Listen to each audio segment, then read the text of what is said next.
But I think with Amazon, they're basically going to say, if you want InfiniBand, you're going to have to go to somebody else. If you want to use Ethernet, we're the horse that you want to run with.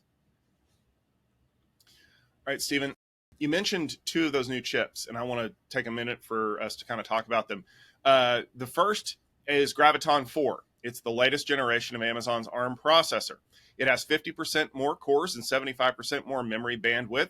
It's based on the Demeter Neoverse V2 core.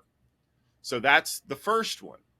The second one is Trainium2. This is their AI processor. It has up to 4x performance increase from that first generation that they built about 3 years ago. It also can be liquid cooled, so that should tell you how hot this thing is going to be. It's designed to be deployed in clusters of 16 chips. So I think that Amazon is using Trainium as kind of a workload generator for all of this new NV switch stuff that they're doing. What do you think? Well, I'd say that Amazon is covering the bases here.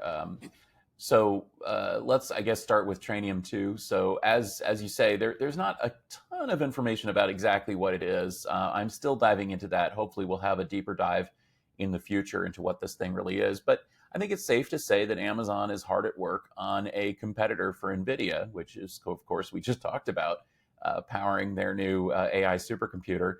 AWS has their own supercomputer as well, based on Trainium. They say that it's up to 4 times faster than the first generation Trainium, which seems credible.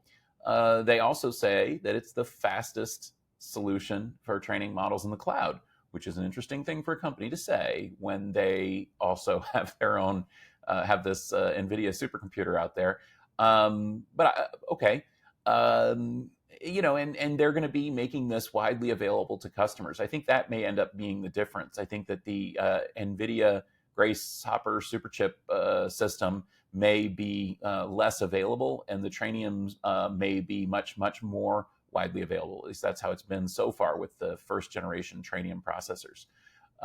So I'd say that all of this shows that Amazon is really keen on delivering their own in-house chips. They're not going to be just relying on NVIDIA as a provider. And I think that that's, kind of to be expected. When it comes to Graviton, we've got Graviton4 here, as you mentioned.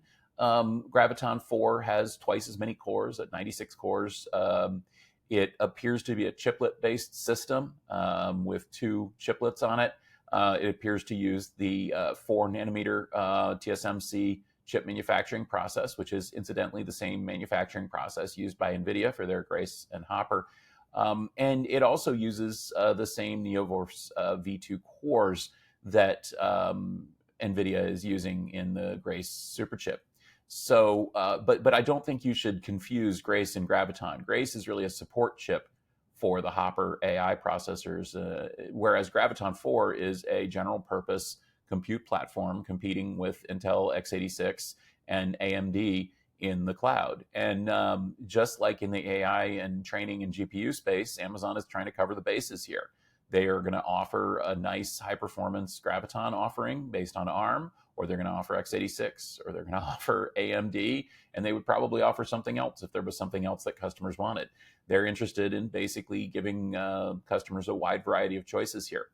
I think that the interesting thing, honestly, about Graviton is that it's not a huge step forward, even though it is specs-wise a nice step forward. It's not going to be a huge step forward in terms of technology. Essentially, this is a shrink. It's a doubling with chiplets. It's a nice move forward for the Graviton line. It's not a revolution, except when it comes to memory bandwidth. It does have quite a lot more memory bandwidth. And it could be that Amazon is going to be doing things like having multi-socket servers that have much, much more memory. If that's the case, then we could actually have a news story here. But otherwise, I think that Graviton4 looks like more good stuff from Amazon. Yeah, I would agree.